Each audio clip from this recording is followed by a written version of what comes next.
নমস্কার বন্ধুরা, healthy food জোনে আমি শিল্পী আপনাদেরকে স্বাগত করছি। একদম নতুন ধরনের আজকে একটা রেসিপি নিয়ে আসছি। ছোট্ট রেসিপি, বেগুনের রেসিপি। বেগুনের কিন্তু অশেষ গুণ আছে, তাই নাম হচ্ছে বেগুন।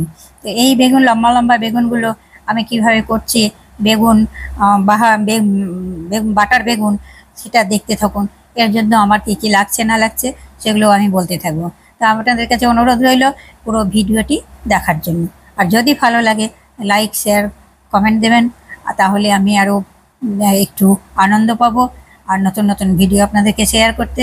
আর আমি যার জন্য 3টে বেগুন নিয়েছি, 2 টুকরো করে লম্বা লম্বা বেগুন ধুয়ে নিলাম ভালো করে। এবার আমি মশলাটা রেডি করে নিচ্ছি। আমি এটা পোস্ত দিয়ে করব। পোস্ত বাটার কিন্তু একটা ট্রিক্স আছে। মিক্সিতে যদি আপনি পোস্ততে প্রথমেই জল দিয়ে দেন, পোস্তর দানা কিন্তু পুরোপুরি মিহি হয় না।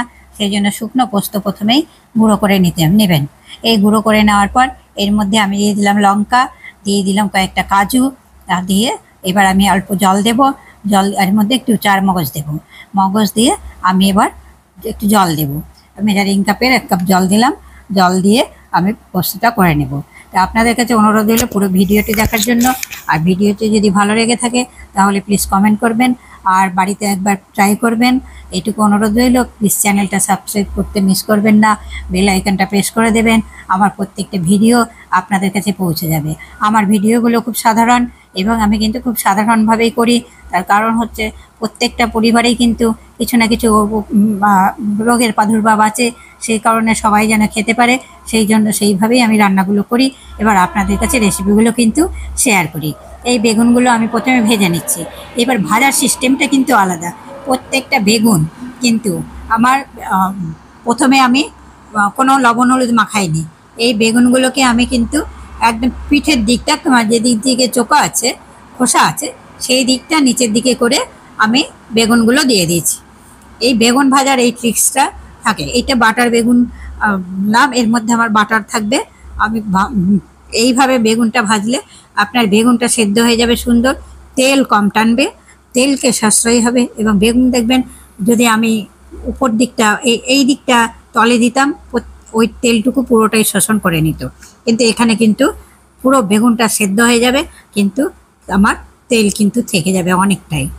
এইভাবে বেগুনগুলো আমি প্রথমে উৎপেয়ে দিই। বেগুন ভাজার এই ট্রিক্সটা ফলো করবেন। যদি বেগুন ভাজাতে আপনারা বেসন, চালের গুঁড়ি না দেন, এইভাবে ভাজেন প্লেন, তাহলে প্রথমে সবসময় যে দিকটা খোসা আছে সেই দিকটা তলে দেবেন। বেশ কিছুক্ষণ একটু নরম হবে, পুরো ওই দিকটা ভাজা হয়ে যাবে ওই পাশটা, তারপর উল্টাবেন। এইটাই আমার ভাজা হয়ে গেছে, আমি উল্টেছি। দেখুন এই পাশটা পুরোটা লাল হয়ে গেছে। লাল হয়ে গেছে প্রত্যেকটার, দেখুন প্রত্যেকটাই দেখতে পাবেন সুন্দর লাল হয়ে গেছে। একবার একটু ঢাকনা দিয়েছি আমি সেদ্ধ করার জন্য। আর যদি বেসন বা চালের গুঁড়ো মাখিয়ে যে কোনো জিনিস ভাজা খাবেন, ঢাকনা দেবেন না। ঢাকনা দিয়ে আমি, যেহেতু এটা আমি সবজি করব, সেই জন্য আমি ঢাকনাটা দিয়েছি। একটু শুধু যদি ভাজা খান, কখনো বেগুন বা যেই ভাজা, পটল ভাজা, বেগুন ভাজা, আলু ভাজা, ভিন্ডি ভাজা, যাই ভাজা খান, ঢাকা দেবেন না। ঢাকা না দিলে খেলে, না দিয়ে ভাজলে ভাজার একটা আলাদাই টেস্ট পাওয়া যায়। সেই স্বাদটা বলে বোঝাতে পারবো না। যদি আপনারা পারেন সেইভাবে করে দেখবেন। ঢাকনা ছাড়া ভাজার একটা আলাদা গুরুত্ব আছে এবং স্বাদ আছে। ভাজার সেই স্বাদটা, সেদ্ধ সেদ্ধ ভাবটা লাগবে না। ভাজার সেই স্বাদটা পেতে গেলে, এইবার যে আমি উল্টেছি এই পিসটাতে, এই পিসটা কিন্তু আমার আর তেল টানবে না, কারণ ও আগে থেকেই কিন্তু সেদ্ধ হয়ে গেছে। এবার আমি বেগুনগুলো সব তুলে নিচ্ছি এক এক করে। দেখুন এটা কিন্তু রান্নাটা খুব সহজ এবং খুব তাড়াতাড়িও হয়। আর এটা দিয়ে এই যে পোস্তের যে পেস্টটা করলাম, দেখুন আমার কতটি তেল রয়ে গেছে, কতটি দিয়েছিলাম, কতটি রয়ে গেছে। এবার এর মধ্যে আমি দিয়ে দিলাম একটু শুকনো লঙ্কা ফোড়ন, দেবো দুটো কাঁচা লঙ্কা। আমি কিন্তু খুব একটা বেশি কিছু দেব না, যেহেতু পোস্ত আছে। পোস্ত আর সর্ষের সঙ্গে পাঁচফোড়নের একটা নিবিড় সম্পর্ক আছে। দেখবেন পাঁচফোড়ন দিতে গেলে খুব সুন্দর হয়। আর হালকা একটু কালারের জন্য আমি একটুখানি কাশ্মীরি লঙ্কার গুঁড়ো দিলাম। গুঁড়ো দিয়ে এরপর আমি দিয়ে দিলাম পাঁচফোড়ন। এই পাঁচফোড়নটা আমি দিলাম তার কারণ হচ্ছে এর সঙ্গে পোস্ত একটা আলাদা টেস্টি আসে। আর পাঁচফোড়নে যে অনেকে ভাবে তেতো হয়ে যাবে, তেতো হয় না, কেননা মেথি ভাজা হয়ে গেলে মেথির আর কোনো তেতো ভাব থাকে না। তার কারণ মেথি গুঁড়ো আমি খাই, তো মেথি আমি একটু হালকা ফ্রাই করে নিয়ে গুঁড়ো করে রেখে দিই। আমরা প্রত্যেক দিন খাই, তার কারণে সে ডায়াবেটিসের জন্য খুবই উপকার দেয়। সেই কারণের জন্য। আর পোস্ত দেওয়ার পর বেশি জল দেবেন না, যতটুকু জল ধুয়ে জায়গাটা ধুয়ে দিতে হয় ততটুকু, একটু আঁচটা কমিয়ে দেওয়ার চেষ্টা করবেন, বেশি আঁচে দেবেন না, এই পোস্তটা কেটে যাবে। কিন্তু এখানে আমি একটু সময় ফুটাতে হবে, সেই কারণের জন্য আমি একটু কাজু দিয়েছি আর চারমগজ দিয়েছি। তার কারণ হচ্ছে আঠাটা ধরে রাখবে, সেই কারণের জন্য। কারণ পোস্ত যদি শুধু থাকে তাহলে কিন্তু এই যে আমি জল দিয়ে বেশিক্ষণ ফোটালে পোস্ত ছেড়ে যায়, তখন কিন্তু পোস্তর যে একটা সুন্দর স্বাদ আছে, যেই কারণের জন্য পোস্ত এত কস্টলি, এবং এই কস্টলি পোস্ত খেতে গিয়ে যদি পোস্তর স্বাদটাই হারিয়ে যায় তাহলে তার পোস্ত খাওয়ার কোনো মানেই থাকে না। সেই জন্য পোস্ত দিয়ে কখনো কষবেন না। পোস্তর সঙ্গে যদি একটু কষতে চেষ্টা করেন, কষে জল দেবেন না, পোস্ত সঙ্গে জল দেবেন একটু, কিন্তু পরে কিন্তু এই কষে নিয়ে যেমন আমরা জিরে আদা বাটা দিয়ে কষি, সেইভাবে কষে যদি করেন তাহলে সেই তরকারিতে পোস্তের কোনো স্বাদ থাকবে না, তরকারিটা নামেই খাওয়া হবে, কিন্তু যা তার যে স্বাদ, আস্বাদ, সেটা কিন্তু পাওয়া যাবে না। এইবারে আমি বেগুনগুলো নিয়ে কী করলাম, একটু করে বাটার লাগিয়ে দিলাম।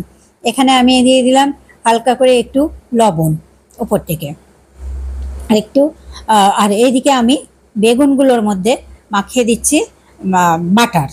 বেগুনগুলো কিন্তু আমি লবণ হলুদ কিচ্ছু দিইনি। আমি কিন্তু এইবার প্রত্যেকটা বেগুনের মধ্যে বাটার দিয়ে দিচ্ছি। বাটার দিয়ে দেওয়ার কারণ হচ্ছে বাটার বেগুন। এবার আমি বাটার দিয়েছি, আর এখানেও আমি সব গ্রেভিতেও কিন্তু আমি বাটার দেব। এইবারে আমি বেগুনগুলো বাটার দিয়ে মাখিয়ে নিচ্ছি। বাটার মাখিয়ে নেওয়ার পর তারপরে আমি একটু করে লবণ মাখিয়ে নিয়েছি। এইবার আমি যখন গ্রেভির মধ্যে দেব তখন কিন্তু আমি দেব উল্টা পিঠ করে, যেন তার ভিতর দিকটা এবার সে গ্রেভির ইয়েটা শোষণ করতে পারে এবং সুন্দরভাবে সে তার সঙ্গে মিশে যেতে পারে। এইটা রান্নার পদ্ধতি। এইভাবে রান্না করলে দেখবেন আপনার রান্না সত্যি অসাধারণ হবে। এবং এই যে বাটার বেগুন, আমি এর মধ্যে বাটার দিয়ে দিয়েছি, হালকা লবণ দিয়ে দিয়েছি, হালকা মিষ্টি দিয়ে দিয়েছি, আর একটু বাটার দিয়ে দিয়েছি। এবার দেখুন আমি এটাকে হালকা করে একটু ইয়ে করে ফুটিয়ে নামিয়ে নেব। আমার এই কাজু দেওয়ার আর চারমগজ দেওয়ার উদ্দেশ্যটা এটা, এই যে আমি কিছুক্ষণ ফোটালাম, এটা কিন্তু আমাকে আর আমার বন্ডিংটা ছেড়ে যাবে না, ছাড়া ছাড়া লাগবে না। আমি এবার পোস্ত আর বেগুনগুলো নামিয়ে নিচ্ছি, নামিয়ে সুন্দর করে সাজিয়ে নেব।